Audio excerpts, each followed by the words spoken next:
You want to meditate, but every single time you sit down on the cushion, it's like, why is my mind fighting against me? Why am I thinking about this song that I heard 10 years ago? I haven't even heard this song in 10 years. All of a sudden, it's playing on loop in my head. Why am I so distracted?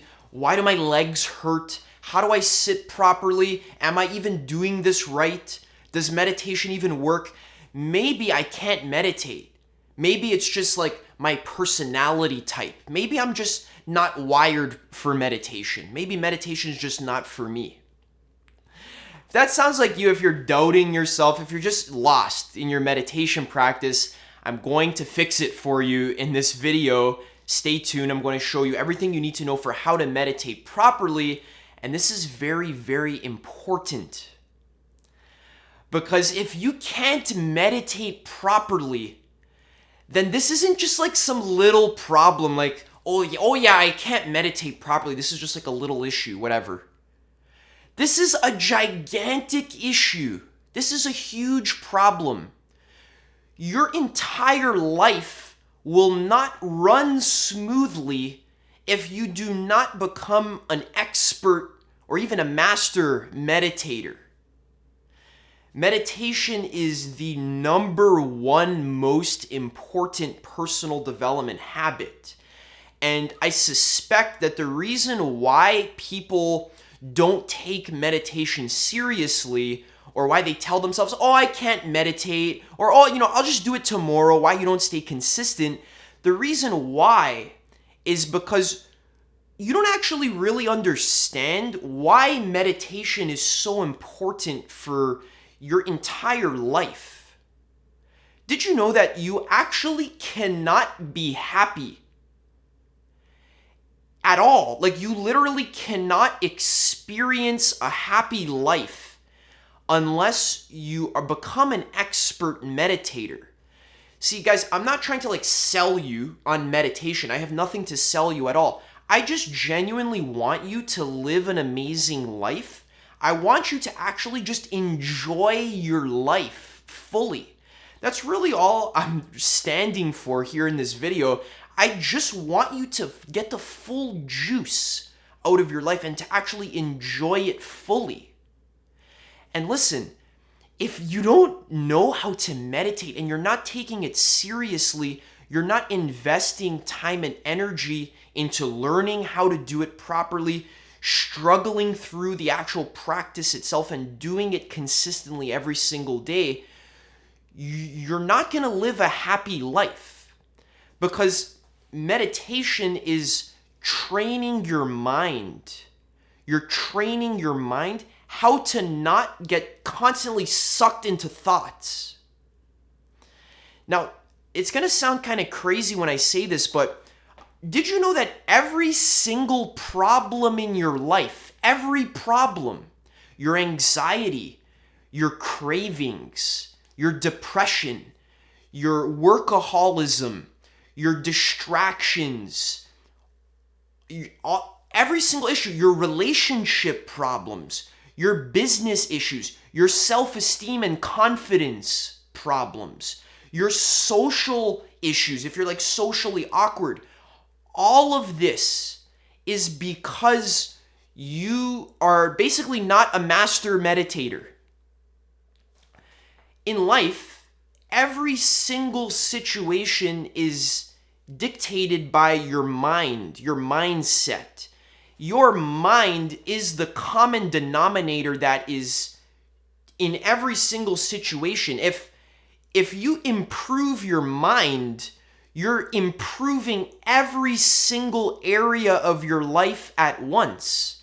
Because regardless of what you're doing in your life, whether you're reading a book, whether you're giving a presentation, whether you're talking to a client, whether you're talking to a girl or a guy, you're trying to have a relationship, whether you're brushing your teeth, every single thing you do in your life is being done by your mind.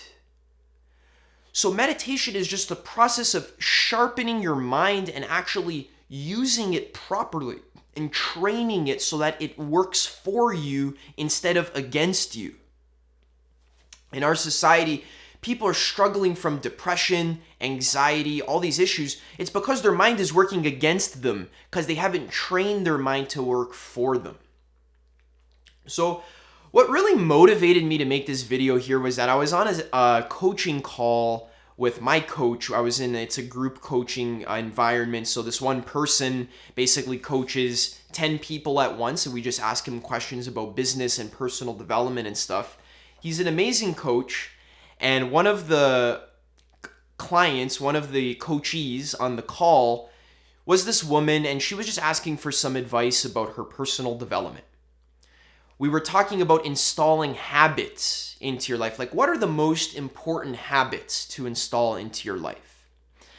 And she was saying, well, okay, so for me, I feel like the most important habit is to do journaling, because journaling, it helps me self-reflect. And she said something really weird. She said, I can't really meditate. She said, I'm just not really wired to do meditation. And I don't know why she said that, but I guess part of her wants to do meditation, but she just feels like she can't do it, or she's not wired to do it. It doesn't work for her. And I completely understand. I totally understand. If you're a beginner getting into meditation, it's kind of like a totally new landscape. You don't know if you're doing it right. It's really complicated sometimes. Sometimes it feels like your mind is just like getting lost in another galaxy, and you're like, what the hell is the point of sitting here? This obviously doesn't work for me. Obviously, I'm too much of a dreamy person. This doesn't work for me. So when she said, I can't meditate, this kind of like rung a bell for me, or just like kind of set some alarms off in my brain. It just didn't resonate. I was like, what do you mean you can't meditate? And this is a very common thing I see. My girlfriend was coaching a client, and he was telling her, like, I can't meditate. And my girlfriend, she's a psychic reader, so she gives psychic readings to people. She's like one of the best psychics on earth. She literally taps into people's energy and tells them what they need to hear based on the energy signals she gets from people's tone of voice, their body language, and just the actual energy of that person. She tells them what they need to hear. And she was telling this one guy, hey, listen, the problem right now in your life, you're telling me you have anxiety, your relationship's not working. The problem, the key thing that's not working right now is that you're not meditating. Why aren't you meditating? And he would tell her, he'd say, oh, I have ADHD. Oh, I just can't meditate. Now, I want to get into all the excuses, okay? Because, wait, I was going to write excuses on the board, but honestly, not necessary. So this one woman on the coaching call is saying, I can't meditate because it's not for me. This guy over here, he's saying, oh, I can't meditate because I have ADHD. And the truth is that all of you are full of shit. So if you have some kind of excuse for why you can't meditate, I'm here to lovingly tell you that you are completely full of it. Because imagine how stupid you would sound saying, oh, I can't exercise. Because exercise is just training your body, right? It's a basic health need. Every single human being that has a body would benefit from exercise, because that's how your body works. It's just your biology. When you increase your heart rate, you do some push-ups, jumping jacks, go for a run, however you exercise, that's going to benefit your health. Imagine how silly you would sound saying, oh, exercise isn't for me. I'm not really an exercise person. I can't exercise. It sounds kind of absurd, because now in our society, we understand why exercise is good for you. It's good for your body. It's very obvious. But meditation is kind of this like nebulous, abstract topic. We don't really understand why it's even good for us. A lot of people think meditation is just like one habit that's just supposed to like calm you down, or is just supposed to like help you relax. And they feel like, oh, meditation doesn't help me relax at all. Because when I sit down in meditation, I just get monkey mind. I get restless. I get angry. All these emotions come up. This isn't helping me calm down at all. My legs hurt and my back hurts. This isn't working. So meditation must not be for me.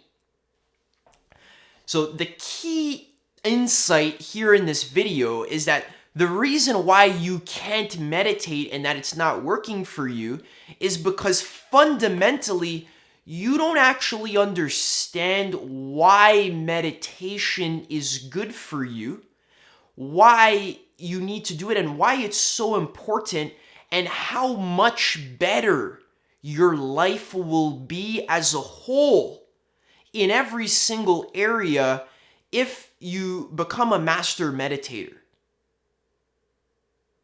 And I really don't want to be up here saying, you don't understand how meditation works, because many people think they understand how meditation works.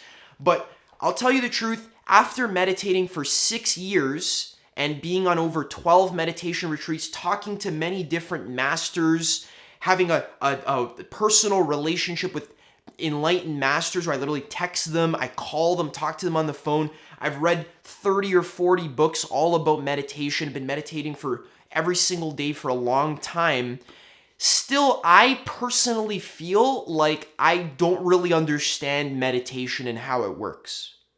Even though I've been studying it professionally for years and coaching other people on it, I still have a beginner's mind. I still question myself every day. What is meditation? Why does it help me? Even though I've been doing it for 6 years. So if you think you know how meditation works, you don't. I'm sorry, okay? It's a loaded topic, okay? Meditation is the whole universe, all right? So I really want to help you understand why you need to meditate.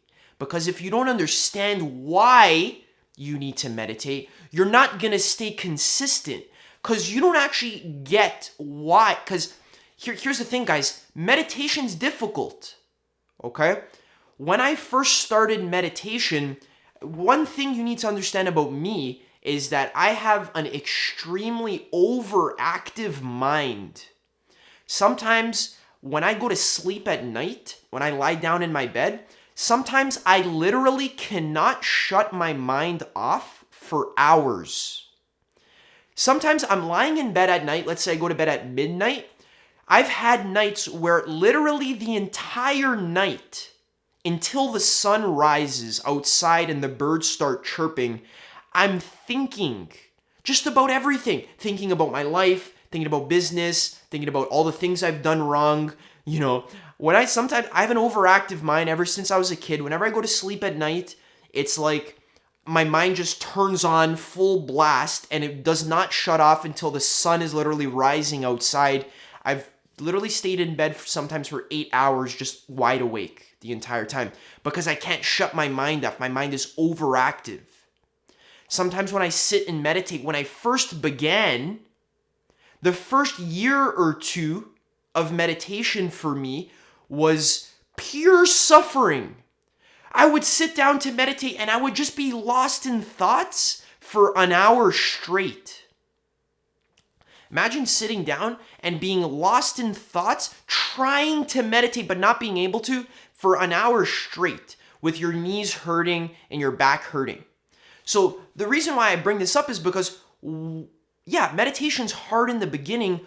What is the thing that's going to motivate you to stay consistent? Because the truth is, after a few years of meditation, you start to get a little bit better at it. You start to get the hang of it. And then that's when your entire life starts to change. You start to be more focused.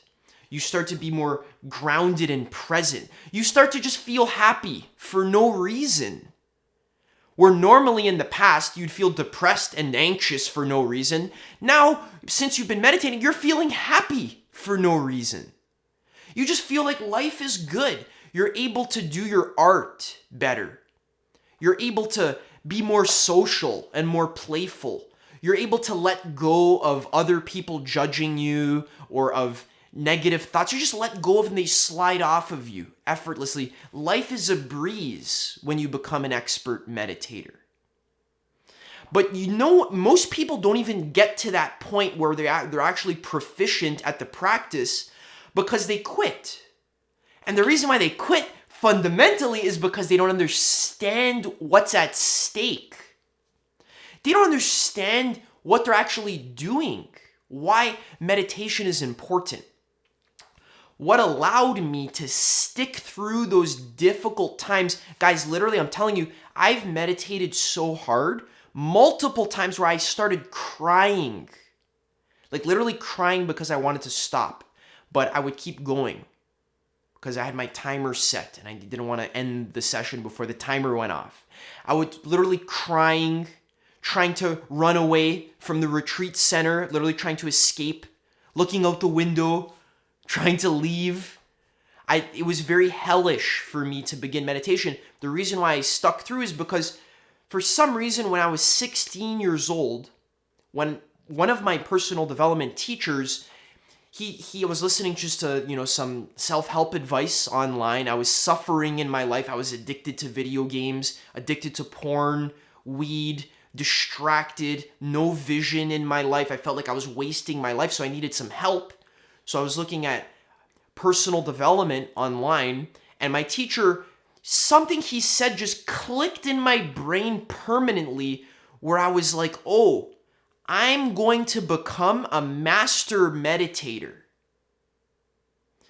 You see, he said meditation is the number one habit that you can install into your life. And if you want to live an awesome life, you're going to need to become an expert meditator. Otherwise, your life is going to be shit. And I'm sorry. I hate to be the guy to tell you, but your life is going to be shit if you don't become an expert meditator. Because your mind is at the core of everything. If your mind isn't in the right place, if your mind isn't mastered, if you're not the master of your mind, then every single thing you do, you're just going to be anxious and for no reason, like I've said ad nauseum. All right, so let's start understanding. So what is meditation? What is it? Why do we need to do it? So there's this amazing quote that I read in a Tantra book. Tantra is a branch of Buddhism, which is extremely profound. One of the best spiritual systems on earth is just Tibetan Buddhism. A lot of it has to do with Tantra. A lot of people hear Tantra and they just think of sexual union or embrace your sexual energy. Tantra, sex is really only a small part of Tantra. Really, what Tantra actually is the union of form and formlessness being unified into a whole. And I was reading this Tantra book, and what the teacher said, what is meditation? He said, what meditation literally translates to from Tantra, I don't know what language this is, it's like Tibetan or something, but the word meditation translates to become familiar with oneself. So what is meditation? Many people will say, oh, meditation is just calming down. Or meditation is just sitting down and trying to stop your mind, not thinking. Some people say meditation is to be relaxed or to be peaceful. Or they think it's some kind of ritual thing you do if you're in a cult. But the Tantra master says meditation, all it is just becoming familiar with yourself. What that means is that when you're sitting in meditation for 20 minutes, 30 minutes a day, all you're doing is you're just becoming familiar with how your own mind works.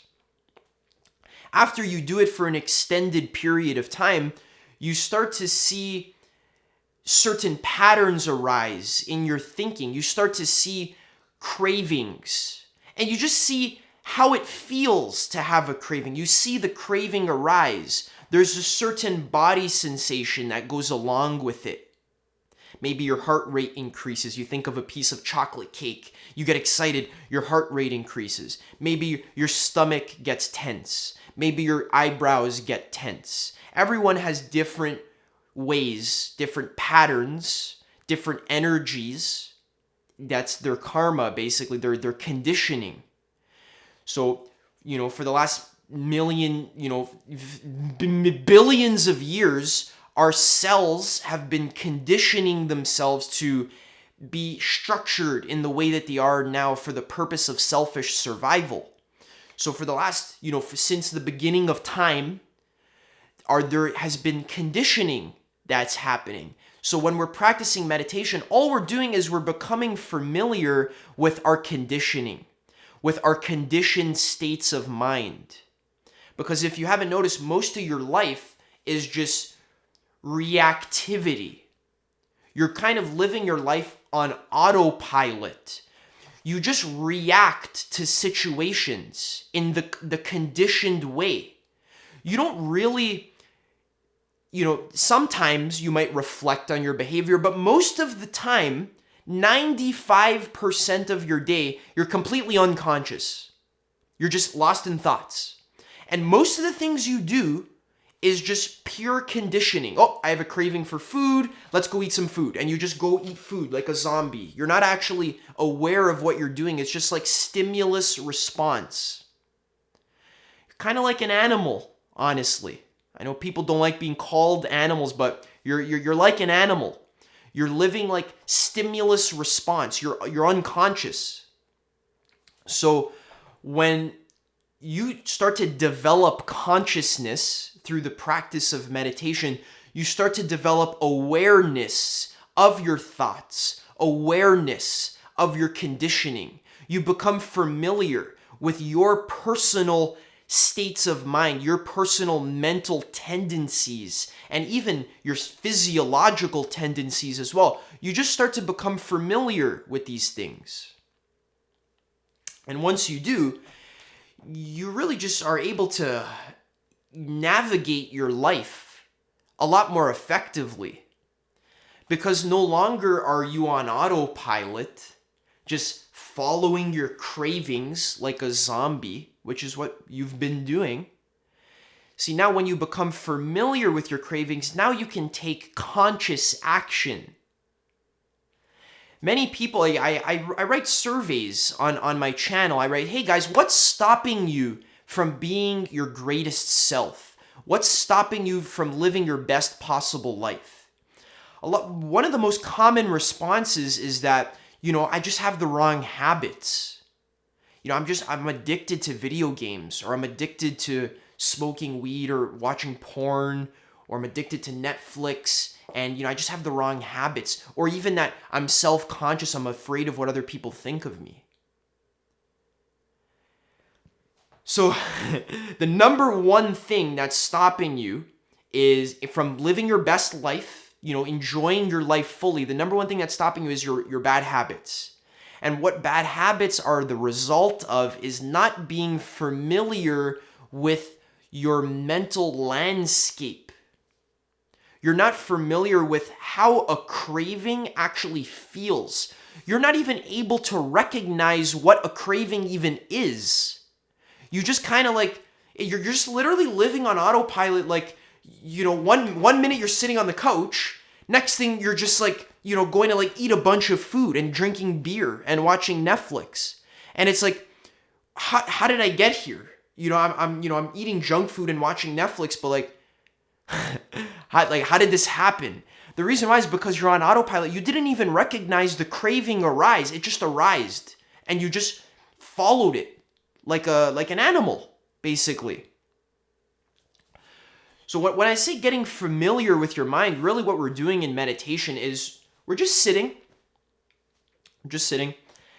crossing your legs. And if you want to learn how to actually meditate properly, I put together a free training that teaches you my favorite meditation practice that I've been doing for years. the Vipassana meditation practice. It's extremely powerful. I go in a lot more detail in that free training. If you want to access it, you can just click the first link in the description. You'll get that whole training for free. Teach you how to become a master meditator. So you can click that link. But for now, I'm just going to give you like a crash course. Basically what you're doing when you're meditating, you're sitting down, you're sitting in a meditation position formally, and you're just watching you're not really watching your thoughts, but you're just sitting there and you're trying to connect with your breath.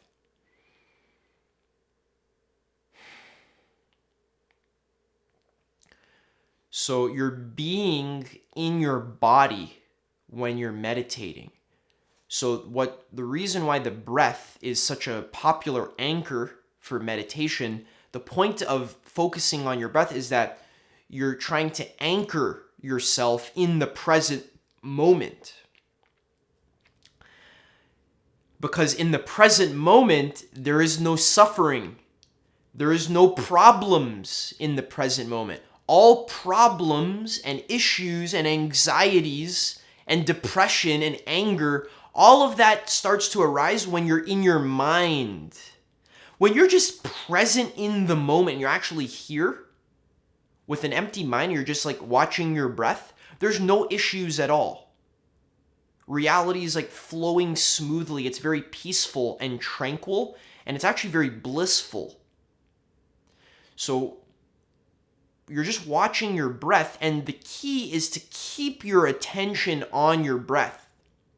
You're trying to actually, so your breath, when I say that word, what I mean is if you actually notice, your stomach is rising and falling. So as you breathe, your stomach, when you breathe in, should expand. And then when you breathe out, your stomach should contract or go down. It should fall. So you breathe in, your stomach rises. You breathe out, your stomach falls. So when I say focus on your breath, what I literally mean is focus on the actual physical sensation of your stomach rising and falling. That's what I mean, focus on your breath. So focus on the actual physical feeling. How does it feel for your stomach to rise and to fall? Notice every little sensation of your stomach rising and falling. Now, you might say, well, Adam, that sounds extremely boring. And yeah, it really depends. At first, it might be boring because your mind is used to, watching, the most sensational movies and watching Mr. Beast's YouTube videos where there's like literally 60 cuts a minute, where it's like there's like the frame changes every 5 seconds. Actually, every 1 second, those frames change. Like if you watch Mr. Beast, like the editing is so fast paced. So your mind is used to this overstimulation, the tastiest food, porn videos, smoking weed. You're just overstimulated all the time. You're on your phone. The colors on the screen are so saturated. Your mind is used to a lot of stimulation. So when you're just sitting, focusing on your breath, you're going to feel like that's like the most boring thing ever. However, over time, there is a kind of beauty and tranquility in just the pure simplicity of the rising and the falling of your breath. And as you practice over time, just all you're doing for 20 minutes, you're just paying attention to the sensation of rising and falling in your stomach. That's what you're doing for 20 minutes. And what's going to happen is that your mind is not going to let you do that. Your mind is going to distract you.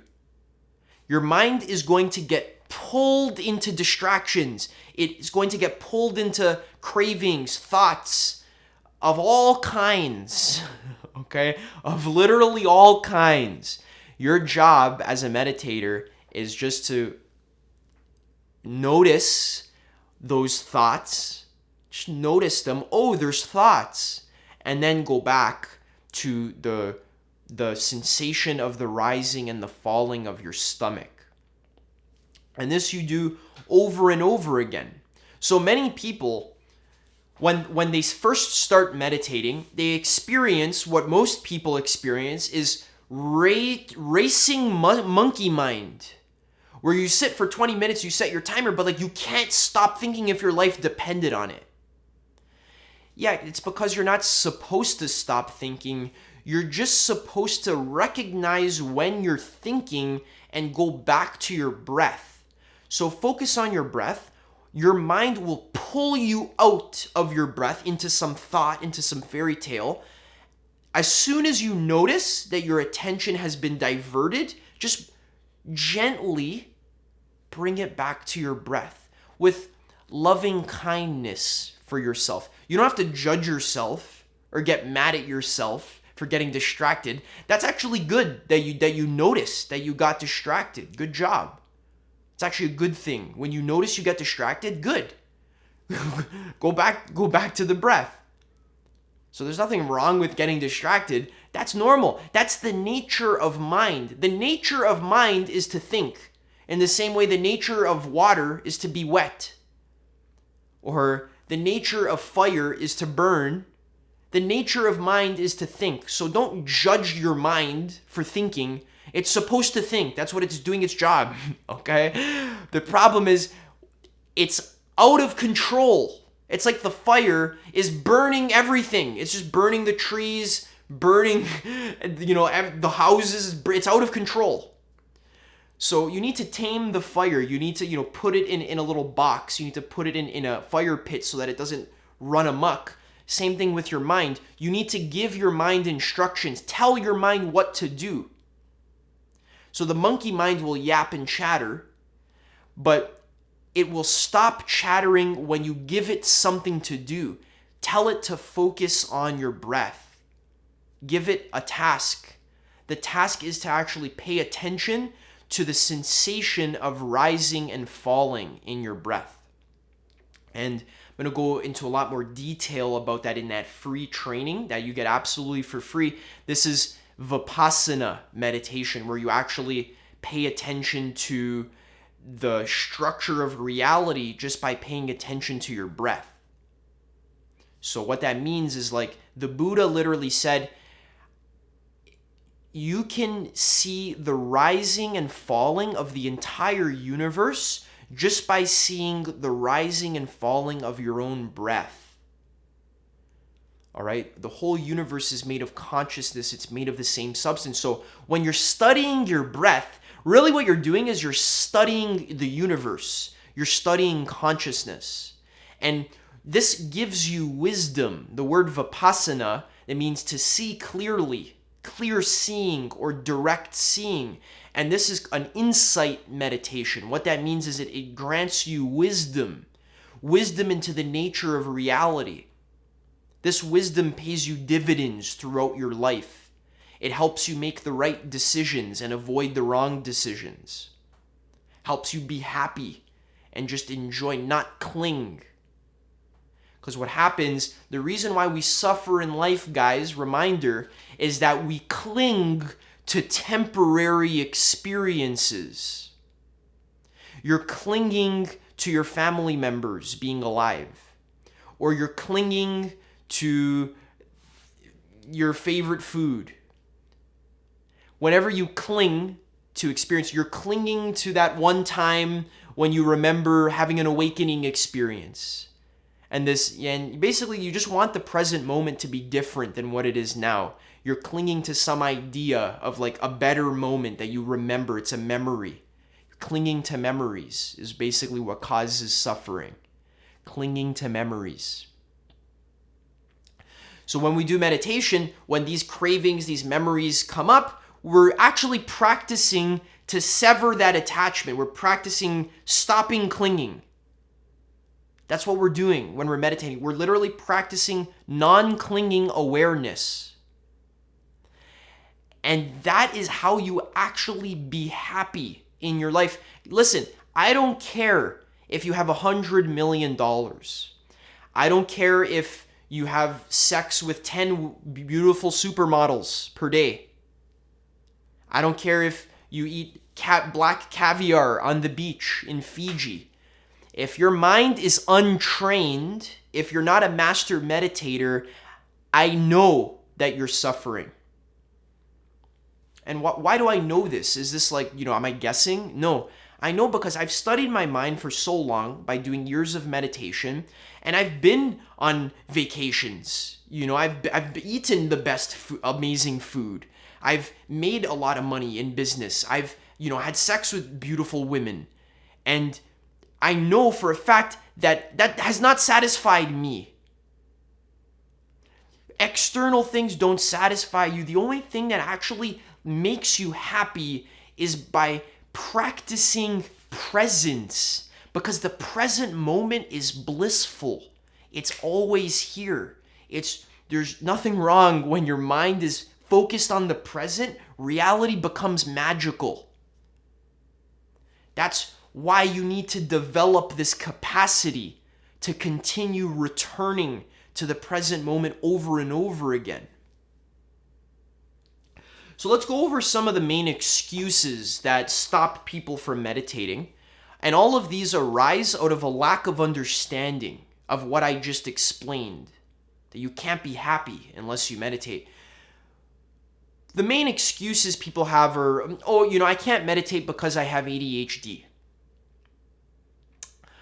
Well, let's actually break that down. What does that mean that you have ADHD? Let's deconstruct that a little bit, because ADHD, it's a behavioral disorder, which means that a person in your past, whether you're a child, they observed your behavior, and based on your behavior, they diagnosed you with ADHD. So you have this tendency to be very distracted and to be hyperactive. Well, I'm sorry, most humans on Earth, especially young guys, are hyperactive and easily distracted. Most people are. And I was never diagnosed with ADHD, but I could definitely be someone that's diagnosed with ADHD. My mind is like bouncing off the walls constantly. Maybe you can tell by how I talk. But someone in your past has diagnosed you with ADD, and now for the rest of your life, you have stamped yourself saying, I am someone with ADHD. And you've taken pills, you've lived, you've gone through school, you've told millions of people, not millions, you've told hundreds of people, oh, I have ADHD, and now you're part of your identity. You think, oh, I am someone who can't focus. And what I'd like to do is I'd like to actually help you. I'd like to free you from your disorder. I'd actually like to cure your ADHD by telling you don't have ADHD.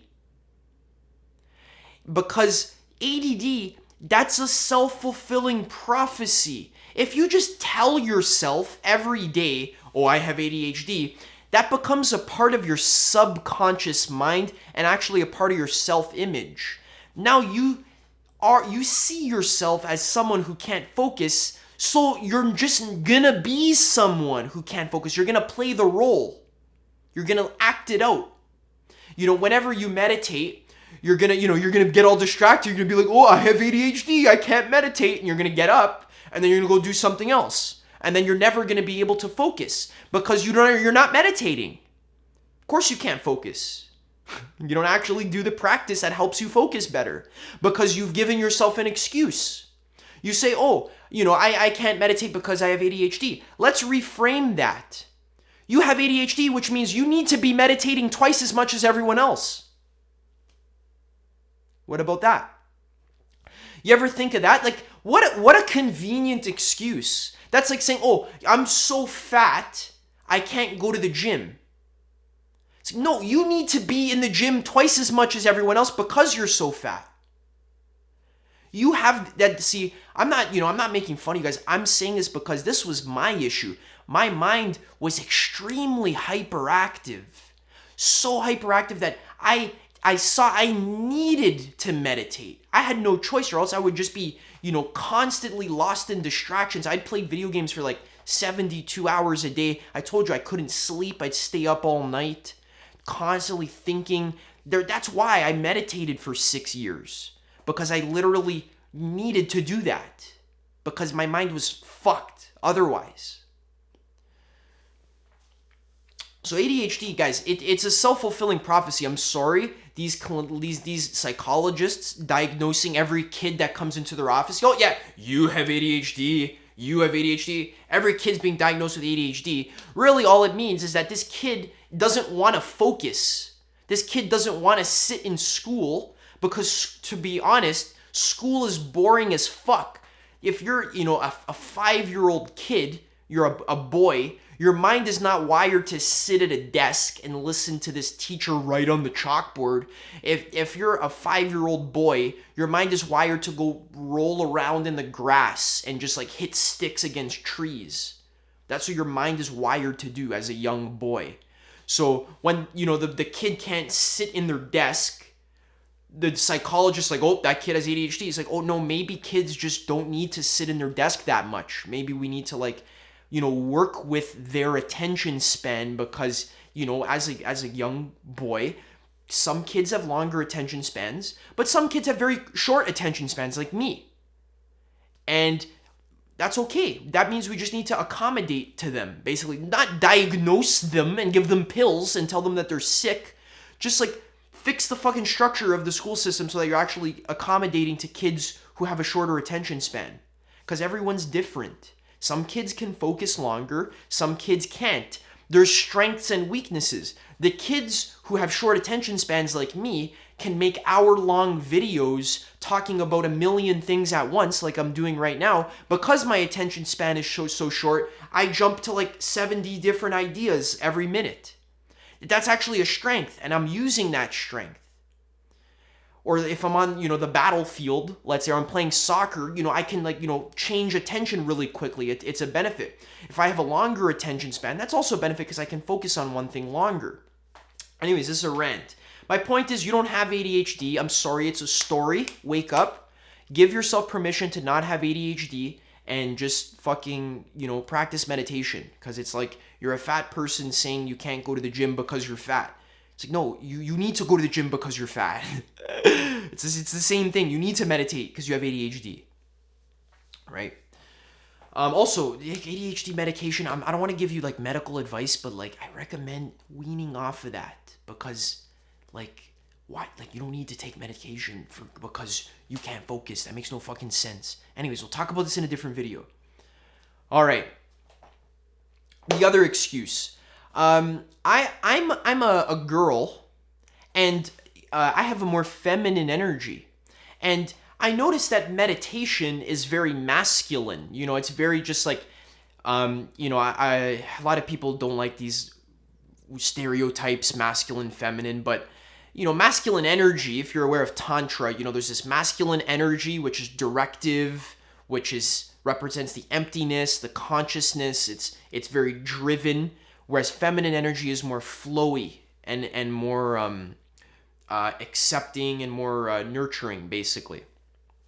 So a lot of women actually benefit more from doing a motion style of meditation, where it's like dancing or singing. A lot of women actually benefit a lot more from doing flow state activities like dancing, because they're more in their feminine energy. Whereas masculines tend to benefit a lot more from doing strict sitting and staring at the wall kind of meditation, because it's more of a discipline, and it's challenging, and it challenges you to your edge, and that is what helps the masculine to grow in a lot of cases.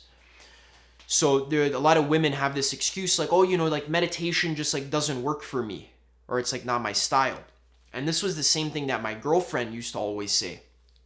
She used to say, oh, Vipassana meditation, it's not for me because I'm a feminine and I like to dance and sing. Nope, wrong. That's totally such a convenient excuse for you to just not grow your own consciousness.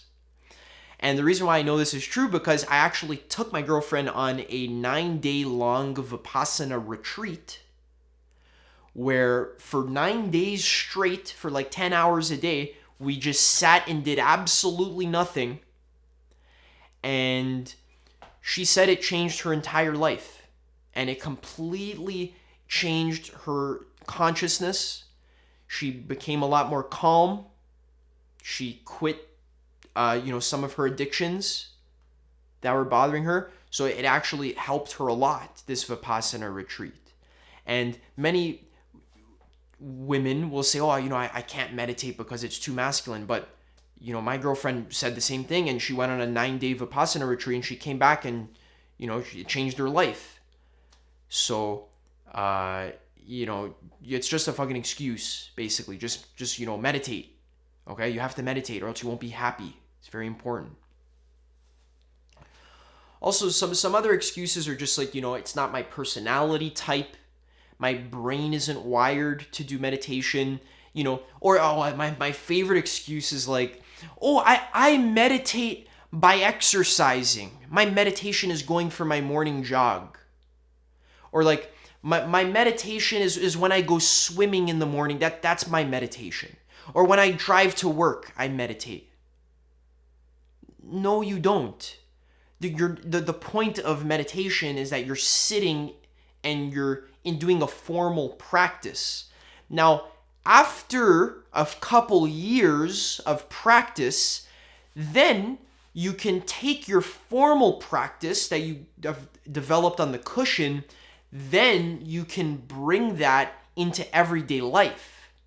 And then you can meditate while you're driving or meditate while you're jogging. But if you don't have a formal practice, then you're not meditating while you're driving. You're thinking about other shit. Or when you're jogging, you're like, I'm meditating when I'm jogging. People think just if something makes them feel relaxed, that means that they're meditating. But relaxation is not meditation. Meditation really has nothing to do with relaxation. Relaxation is a byproduct of lots of meditation. But when you first start meditating, you won't feel relaxed at all. It's like going to the gym really is like, there's a lot of pain involved. Same with meditation. There's a lot of pain involved when you first start because it's a discipline. It's a training. That's why it's so valuable. That's why it can benefit your entire life. Guys, I know I haven't used the whiteboard this entire video. I don't know why. I just kind of like standing here in front of the whiteboard and talking, but I have nothing to write. So I'm just, we're standing in front of the whiteboard.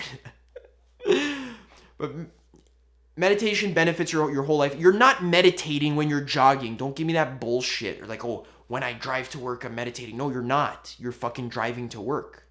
In order to meditate, you need to actually sit down and do nothing and focus on your breath. The point of meditation and sitting on the cushion is that you can surrender fully and only sit. See, if you're avoiding sitting on the cushion, if you don't want to sit on the cushion or you'd rather go for a jog, that's why you need to sit on the cushion. Because you're avoiding it. That's why it's going to help you. Because if you think about it, why can't you just sit on a cushion and be quiet for half an hour? Why can't you do that?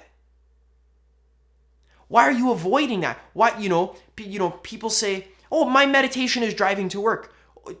No, it's not. Okay, so if you're such a good meditator that you meditate when you drive to work, that you meditate when you all day, when you go jogging or whatever, why can't you just meditate and sit down on a cushion for 30 minutes? Oh, what's wrong? It's difficult?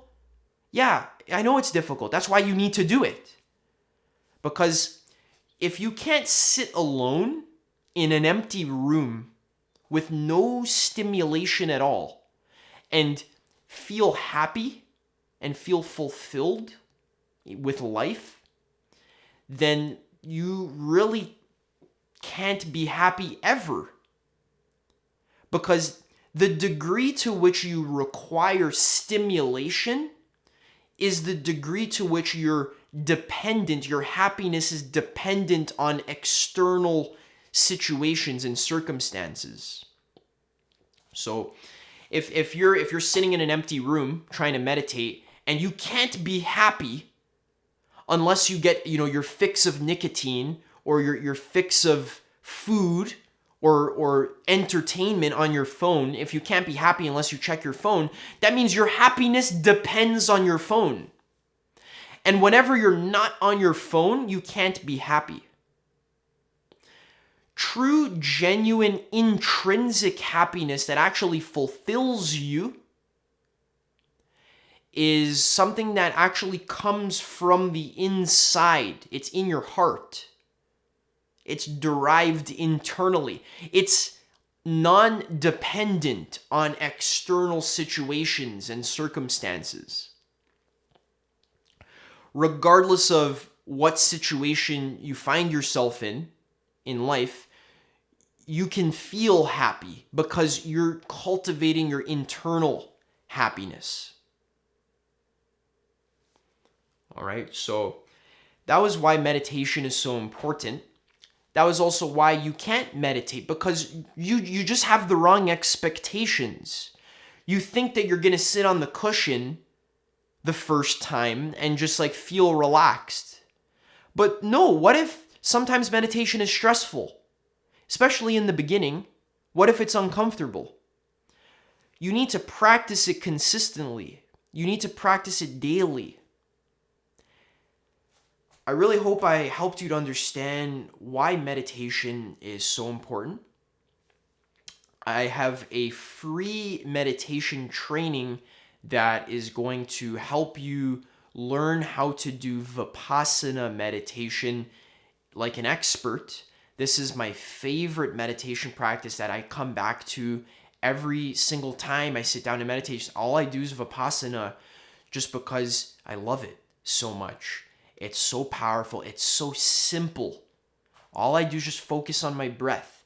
But there's a certain way to do it properly. And there's a certain way to sit.